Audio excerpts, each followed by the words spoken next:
Hello दोस्तों, कैसे हैं आप सब? तो जैसा कि हमने बताया था आपसे कि हम कक्षा 12 की एनसीईआरटी की एक सीरीज़ शुरू करने वाले हैं, जिसमें हमने एंशिएंट हिस्ट्री का वो पार्ट उठाया है और साथ हमने कक्षा 12 का पार्ट 1 का उठाया हुआ है और जिसमें हमने पहला अध्याय आपको पढ़ा चुका और आज देखेंगे कि हमारा जो लेसन नंबर 2 है वो किस किस के विषय में जानकारी देता है। तो देखते हैं इसमें कि हम पाते हैं इसमें कि आरंभिक राज्य और अर्थव्यवस्थाएं अर्थात लगभग 600 ईसा पूर्व से 600 ईस्वी तक ये हमें बताता है कि यह उत्तर वैदिक काल को दर्शाता है। ठीक है, उत्तर वैदिक काल को वैदिक काल अर्थात हमने हड़प्पा पढ़ा, उसके बाद हम सीधे आगे उत्तर वैदिक काल। ठीक है, बीच का इसमें अर्थात वैदिक काल नहीं दिया हो तो ये हम आगे आने वाले आर्य शर्मा में पढ़ेंगे। ठीक है, उत्तर वैदिक काल हम देखते हैं इसका क्या है कि हड़प्पा सभ्यता के बाद 1500 वर्षों के लंबे अंतराल में उपमहाद्वीप के विभिन्न भागों में कई प्रकार के विकास हुए। यही वह काल था जब सिंधु नदी और उनकी उपनदियों के किनारे रहने वाले लोगों द्वारा ऋग्वेद का लेखन किया गया। अर्थात सिंधु थी और उसके बाद झेलम, रावी, सतलज, ये सब अर्थात उसके सप्त सिंधु वाला क्षेत्र दिखाई देता है।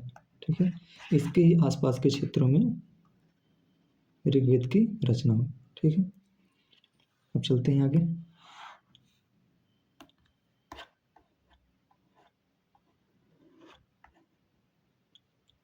देखते हैं कि पहला है कि प्रिंसिप और पीदस्ती। प्रिंसिप क्या थे? भारतीय अभिलेख विज्ञान में एक उल्लेखनीय प्रगति 1830 के दशक में हुई जब ईस्ट इंडिया कंपनी के एक अधिकारी जेम्स प्रिंसिप ने ब्राह्मी और खरोष्टी लिपियों का अर्थ निकाला। अर्थात इसको पढ़ा, किसको? ब्राह्मी और खरोष्ठी लिपियों को। ठीक है, किसने वो पढ़ा? प्रिंसिप ने पढ़ा और उसने देखा कि अधिकांश अभिलेखों पर पीदस्सी लिखा हुआ है। पीदस्सी का मतलब है मनोहर मुख वाला, अर्थात जिसका चेहरा लुभावना। ठीक है, देखिए इन लिपियों का उपयोग सबसे आरंभिक अभिलेखों और सिक्कों में किया गया है। प्रिंसिप को पता चला कि अधिकांश अभिलेखों और सिक्कों पर पीदस्सी यानी मनोहर मुखाकृति वाले राजा का नाम लिखित है, अर्थात इसे अशोक कहा गया। और कुछ अभिलेखों पर राजा का नाम जो था अशोक के नाम से विद्यमान था। ठीक है, कुछ पे अशोक था, कुछ पे पीदस्सी लिखा हुआ था। ठीक है, ये यूपीएससी में क्वेश्चन आया हुआ है 2016 में। देखते हैं, क्वेश्चन भी देखते हैं। हाँ ठीक है, लिखा हुआ है क्वेश्चन कि सम्राट अशोक के राजा देशों का सबसे पहले विकुटन डिसाइफर किसने किया? अर्थात इसको किसने पढ़ा? खरोष्टी और ब्राह्मी लिपियों को सबसे पहले किसने पढ़ा था? तो ऑप्शन आपका है जेम्स प्रिंसिप ने इनको पहली बार पढ़ा। ठीक है, चलिए आगे चलते हैं। मतलब अन्य अभिलेखों पर उनका नाम अशोक भी लिखा है। बौद्ध ग्रंथों के अनुसार अशोक सर्वाधिक प्रसिद्ध शासकों में से एक था। ठीक है, ठीक, आगे चलते हैं। देखते हैं अभिलेख किसे कहते हैं। अभिलेख उन्हें कहते हैं जो पत्थर, धातु या मिट्टी के बर्तन जैसी कठोर सतह पर खुदे हुए होते हैं। अभिलेखों पर मतलब उनके राजाओं के जितने कार्य होते थे वो सब लिखे जाते थे। अब देखते हैं प्रारंभिक राज्य। ठीक है, प्रारंभिक राज्य में क्या क्या था? इनमें था 16 महाजनपद, 16 महाजनपद। ठीक है, 16 महाजनपद। तो इसमें क्या था? पहला था काशी, दूसरा था कौशल, तीसरा था अंग, चौथा था मगध,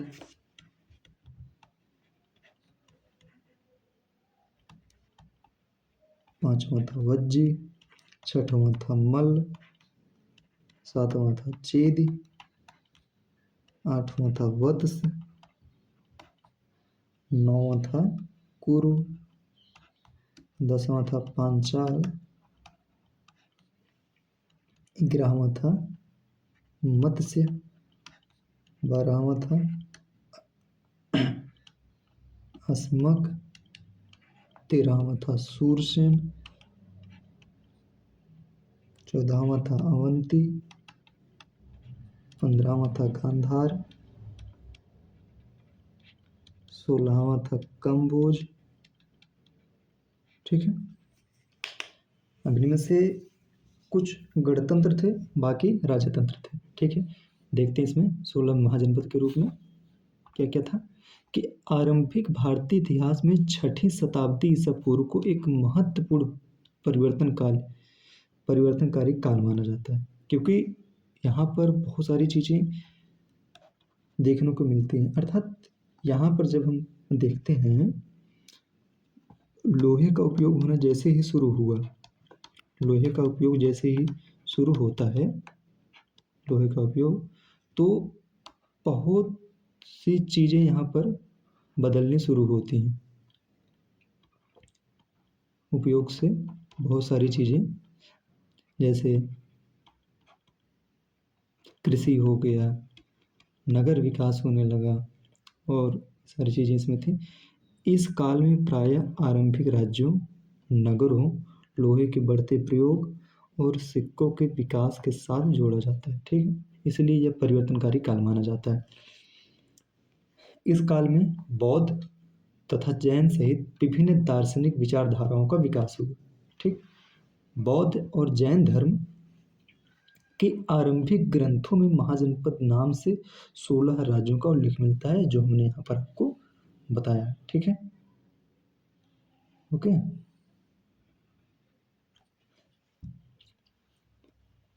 लेकिन वज्जी, मगध, कोसल, कुरु, पांचाल, गांधार और अवंती जैसे ये मतलब महत्वपूर्ण थे इतने। ठीक, चलिए आगे चलते हैं। इसमें एक चीज और दिया है कि अधिकांश महाजनपदों पर राजा का शासन होता था, लेकिन गढ़ और संघ नाम से प्रसिद्ध दो चीजें इसमें प्रसिद्ध थी। एक तो था गढ़ और एक था संघ। ठीक है, इन दोनों पर जो था, तो यहाँ पर समूह में शासन होता था। ठीक है, समूह में शासन होता था, गढ़ और संघ। यहाँ का प्रत्येक व्यक्ति राजा कहलाता था, जो इस संघ में होता था या गढ़ में होता था। यहाँ पर जितने भी व्यक्ति थे, इस जो इनमें शामिल होते थे, वो सभी राजा कहलाते थे। ठीक है, कहलाते थे। देखिए, इनमें कई लोगों का समूह शासन करता था। इस समूह का प्रत्येक व्यक्ति राजा कहलाता था। भगवान महावीर और भगवान बुद्ध इन्हीं गढ़ों से संबंधित थे। ठीक है, वज्जी संघ की ही भांति कुछ राज्यों में भूमि सहित अनेक आर्थिक स्रोतों पर राजागढ़ सामूहिक नियंत्रण रखते थे। ठीक है, देखते हैं जनपद का अर्थ क्या होता है। ठीक है, जनपद का अर्थ एक ऐसा भूखंड है जहाँ कोई जन, लोग, कुल या जनजाति अपना पांव रखता था, अर्थात वहाँ पर बसता था। इस शब्द का प्रयोग प्राकृतिक एवं संस्कृति दोनों में ही मिलता। अर्थात जनपद वह था जहाँ पर लोग जाके आसानी से बसते थे। ठीक है, बसाव का क्षेत्र। बसाव का क्षेत्र जनपद के रूप में जाना जाता था, जनपद के रूप में जाना जाता था। ठीक है, चलते हैं आगे।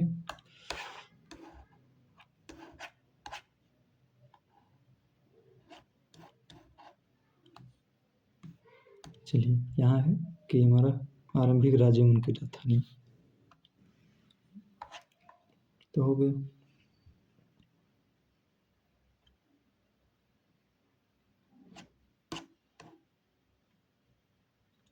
हाँ ठीक है, यहाँ देखते हैं, प्रत्येक महाजनपद की एक राजधानी होती थी जिसे प्रायः किले से घेरा जाता था। ठीक है, जिसे प्रायः किले से घेरा जाता था, अर्थात सभी राजधानियाँ किलेबंद होती थी, घेरा जाता था। किलेबंद राजधानियों के रख रखाव और ये प्रारंभिक सेनाओं और नौकरशाही के लिए भारी आर्थिक स्रोत की आवश्यकता होती थी। लगभग 6वीं शताब्दी ईसा पूर्व में संस्कृत में ब्राह्मणों ने धर्मशास्त्र नामक ग्रंथों की रचना शुरू की। ठीक, तो हम देखते हैं जो चीज़ें यहाँ पर थी, अर्थात 6वीं शताब्दी ईसा पूर्व में, 6वीं शताब्दी ईसा पूर्व में देखिए यहाँ पर ब्राह्मण जो थे ये धर्म ग्रंथ की रचना करने लगे, धर्म ग्रंथ की रचना करने लगे। अर्थात अब इसमें बताया गया कि लोगों का काम क्या होगा। ठीक है, अब इनमें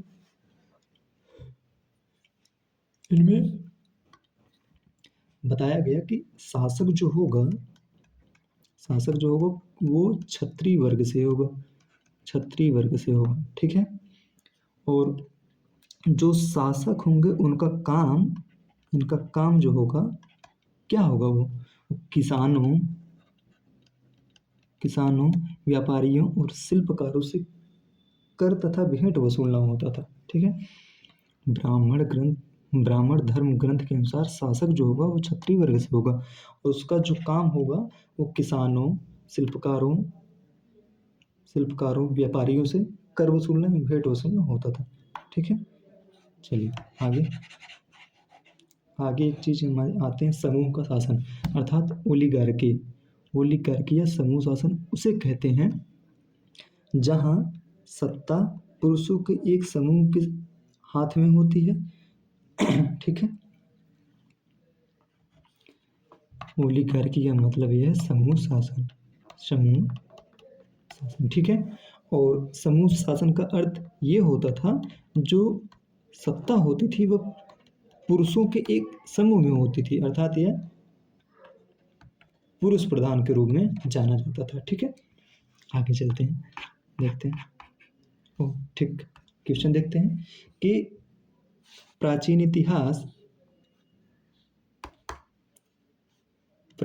इतिहास के संदर्भ में ओलिगार्की शब्द क्या निर्दिष्ट करता है। ठीक है, ये क्या दिया है, भूमाप, धार्मिक अनुष्ठान, पुरुष सत्तात्मक समूह शासन और ताम्रपत्र। ठीक है, अभी हमने देखा कि ओलिगार्की जो होता है वो पुरुष प्रधान के रूप में एक समूह, पुरुष प्रधान के रूप में समूह शासन के रूप में जाना जाता है। ठीक है, तो ये ऑप्शन आपका सही हो जाएगा। ठीक है, ओके।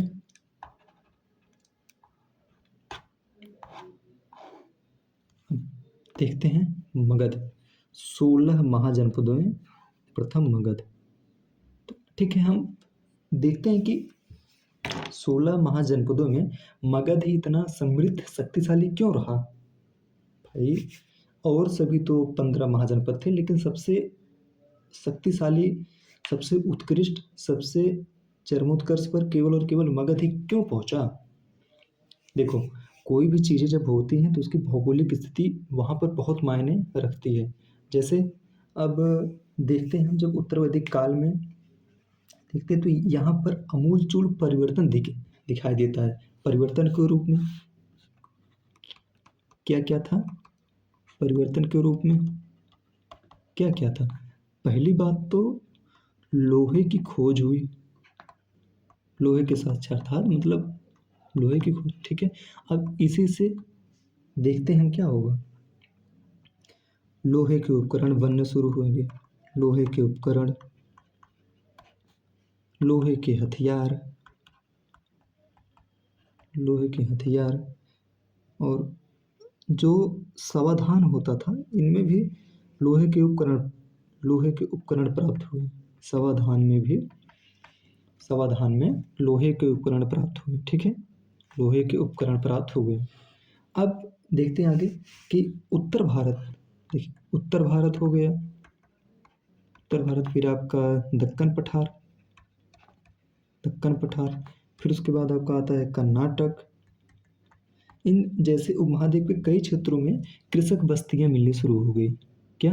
कृषक बस्तियां उत्कृष्ट होने लगी, कृषक बस्तियां जो थी उत्कृष्ट होने लगी, क्योंकि भाई जब हम लोहे के साथ जब मिलते हैं तो उसमें लोहे के औजार, लोहे के उपकरण, लोहे के हथियार, बहुत सारी चीज़ें मिलनी शुरू हो जाती हैं। अर्थात कृषक बस्तियां क्यों वो होने लगी, बढ़ने लगी, क्योंकि हम अब लोहे के हल बनाने शुरू कर दिए, लोहे के हल बनाने शुरू कर दिए, जिससे हम किसानी को आसानी से कर सकते थे।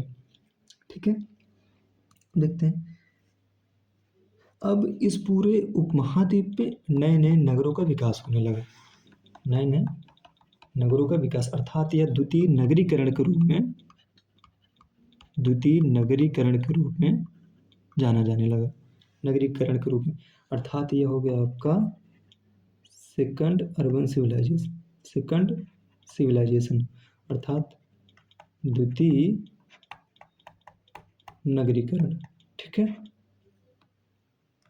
किसको माना जाता है?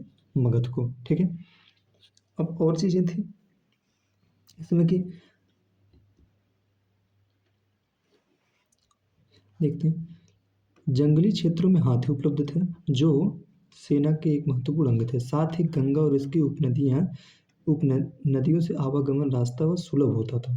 ठीक है, अर्थात हम देखते हैं जो आज का आधुनिक बिहार और पूरी मतलब जो गंगा का क्षेत्र है वहाँ से चीज़ें देखने को मिलती।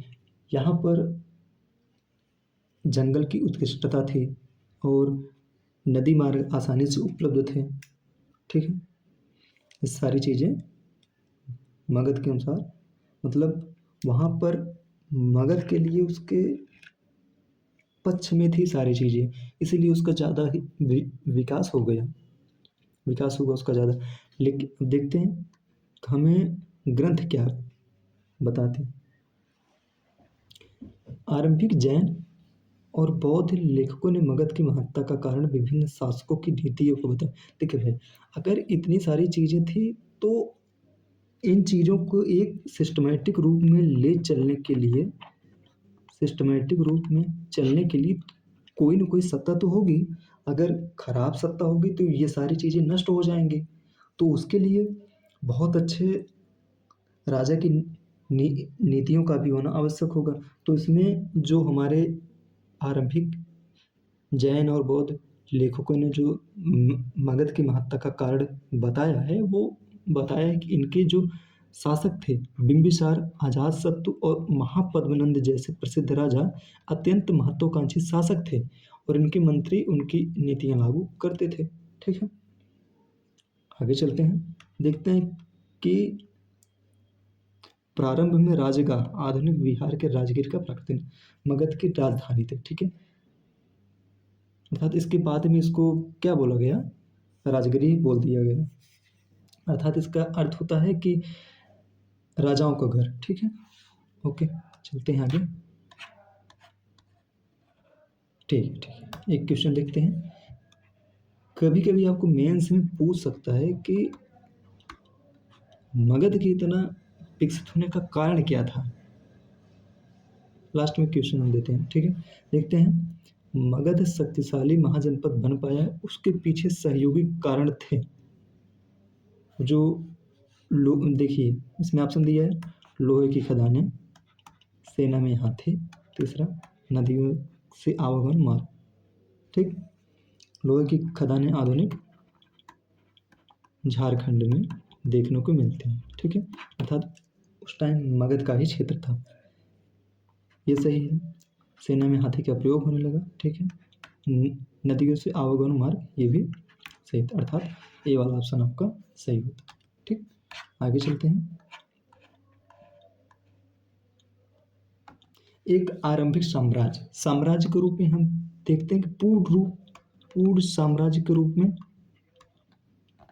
आपका क्या था, मगध। अर्थात इसको पूरे भारत बनाने के लिए, अखंड भारत का निर्माण करने के लिए देखा जाता है आरंभिक साम्राज्य को, ठीक है।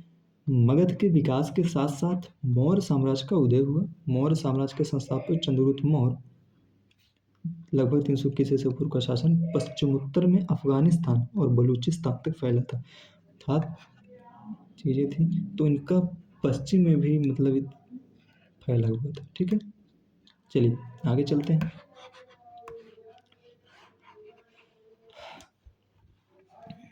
जिनने कलिंग पर विजय प्राप्त की, ठीक है। देखते हैं यहाँ भाषा और लिपियाँ। देखिए जितने भी बॉक्स होंगे आप सभी महत्वपूर्ण माने जाते हैं। क्वेश्चन कभी कभी यहाँ से यूपीएससी पीसीएस आपको उठा के पूछ देता है सीधे सीधे। देखते हैं भाषा और लिपियाँ में क्या है। अशोक के अधिकांश अभिलेख प्राकृतिक में है, जबकि पश्चिमोत्तर में मिले अभिलेख अरामीक और यूनानी भाषा में। प्राकृत के अधिकांश अभिलेख ब्राह्मी लिपि में लिखे गए थे, जबकि पश्चिमोत्तर के कुछ अभिलेख खरोष्ठी में लिखे गए थे, ठीक। चलिए आगे चलते हैं। मौर्य वंश के बारे में जानकारी प्राप्त करना।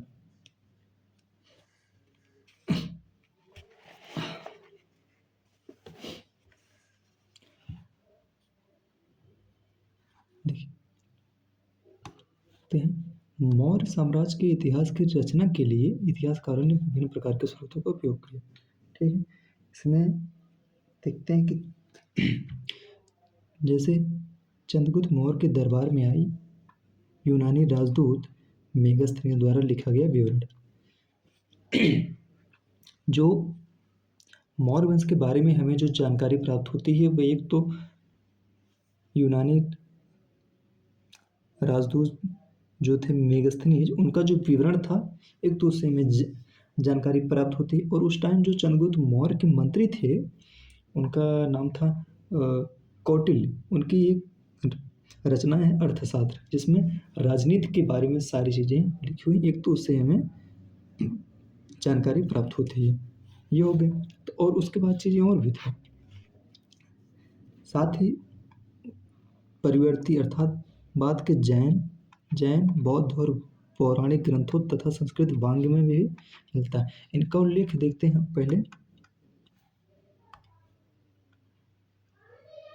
पहले तो यूनानी राजदूत मेगास्थनीज के विवरण से, दूसरा अर्थशास्त्र से जो चाणक्य द्वारा लिखा गया है, तीसरा क्या है जैन एंड बौद्ध के ग्रंथ से, ठीक है। अशोक वह पहला सम्राट था जिसने अपने अधिकारियों और प्रजा के लिए संदेश प्राकृतिक पत्थरों और पॉलिश किए हुए स्तंभों पर लिखवाए थे, ठीक है। अशोक ऐसा था, वो अपना जो राजादेश होता था अर्थात जो वो आदेश वादेश देता था वो प्राकृतिक पत्थरों पर एवं पॉलिश किए हुए स्तंभों पर लिखवाता था, जिससे आते जाते लोग राहगीर उसको देख सके, उसको अपने माध्यम से अपने जीवन में उतार सके। और ये कहता भी था अशोक ने अपने अभिलेखों के माध्यम से धर्म का प्रचार, धर्म अर्थात उनका जो उस टाइम का धर्म था उसका वो प्रचार करता था, ठीक है। वह बोलता था और इनमें स्तंभों में लिखा होता था कि बड़ों के प्रति आदर, सन्यासियों और ब्राह्मणों के प्रति उदारता, सेवकों और दासों के साथ उदार व्यवहार तथा दूसरे धर्मों और परंपराओं का आदर शामिल है। ये आपको यूपीएससी क्वेश्चन आया हुआ है, ठीक। क्लास 6 की एनसीईआरटी मैंने आपको बताया था, ठीक है, दिखाया भी था वो क्वेश्चन, सारी चीज़ें। अब देखते हैं साम्राज्य का प्रशासन। मौर्य साम्राज्य के 5 प्रमुख राजनीतिक केंद्र थे। एक तो उसकी राजधानी जो पाटलिपुत्र थी वो थी, और 4 प्रांतीय केंद्र थे। उसमें क्या था? तक्षशिला, उज्जैनी, तोसल और सुवर्णगिरी। सुवर्णगिरी अर्थात ये हमारे कर्नाटक में है, कर्नाटक में इसे बोला जाता है सोने का पहाड़, ठीक है, सोने का पहाड़। यदि हम इन अभिलेखों का परीक्षण करें तो पता चलता है कि आधुनिक पाकिस्तान के पश्चिमोत्तर सीमांत प्रांत से लेकर आंध्र प्रदेश, उड़ीसा, उत्तराखंड तक हर स्थान तक एक जैसे संदेश उत्कीर्णित किए गए थे। क्या इतने विशाल साम्राज्य की प्रशासनिक व्यवस्था समान रही होगी? तो ऐसा मुझे वो लगता है कि नहीं, ऐसा तो नहीं हुआ होगा, लेकिन इनके अलग अलग जैसे क्या थे, समितियां थी, उप समितियां थी, अलग अलग रूप में विभाजित होते थे, ठीक है। क्वेश्चन देखते हैं। यूनानी राजदूत मेगास्थनीज अशोक के दरबार में आया था। मेगास्थनीज ने अपने विवरणों में सैनिक गतिविधियों के संचालन के लिए एक समिति और 6 उप समितियों का उल्लेख किया, ठीक है। देखेंगे ये वाला क्वेश्चन आगे से होने के बाद। देखते हैं ये मेगास्थनीज के विवरण में लिखा हुआ है कि साम्राज्य के संचालन के लिए भूमि और नदियां दोनों मार्गों से आवागमन बना रहना अत्यंत आवश्यक था। राजधानी से प्रांतों तक जाने में कई सप्ताह या महीनों का समय लगता था।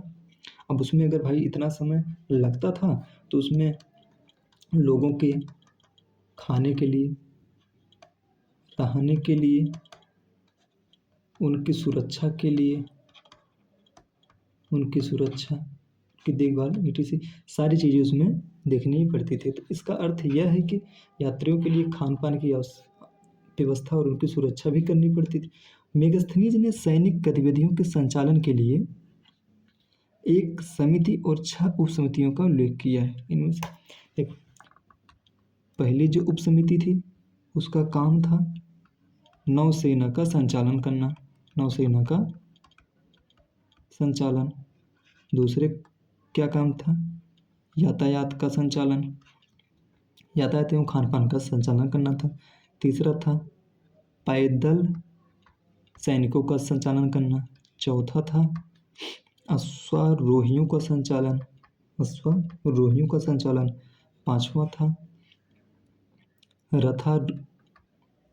रथारोहियों का संचालन, और छठवां था हाथियों का संचालन, ठीक है।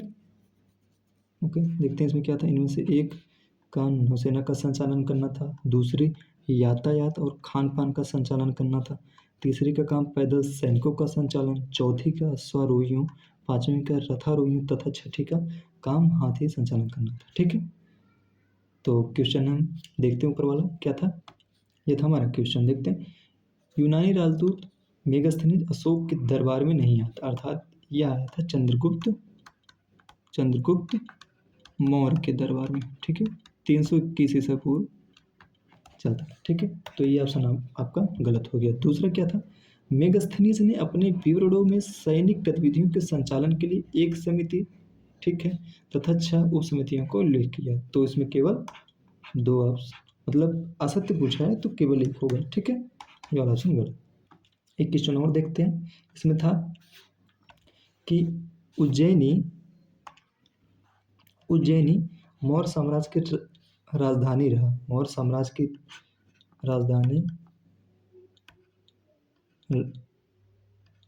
राजगृह या पाटलिपुत्र, आज का पटना, ठीक है।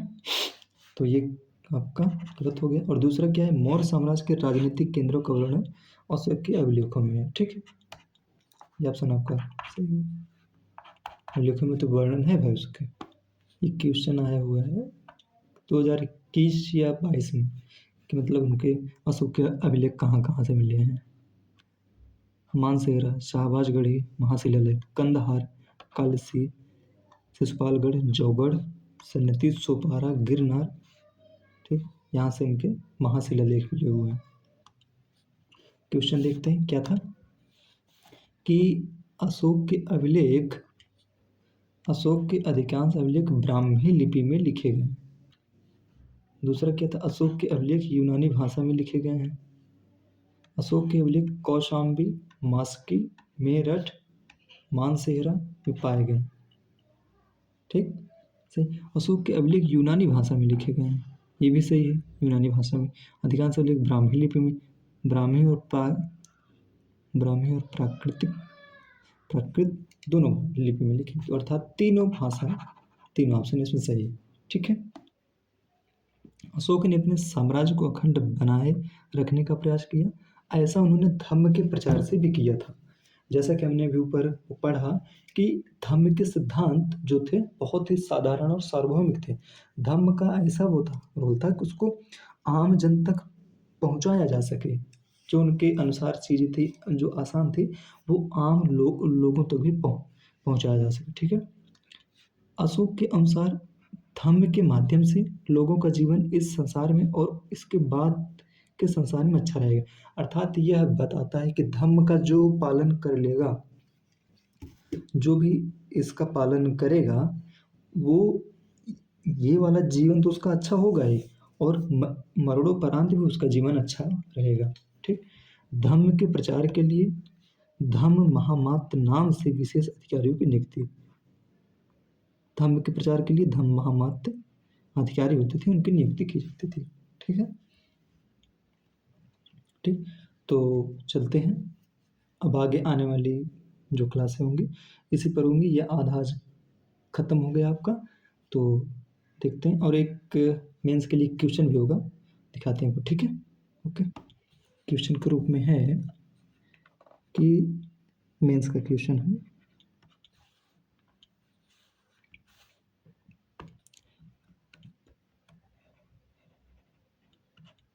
है, कि मौर्य साम्राज्य देखते कि मगध अपने समय में अन्य महाजनपदों से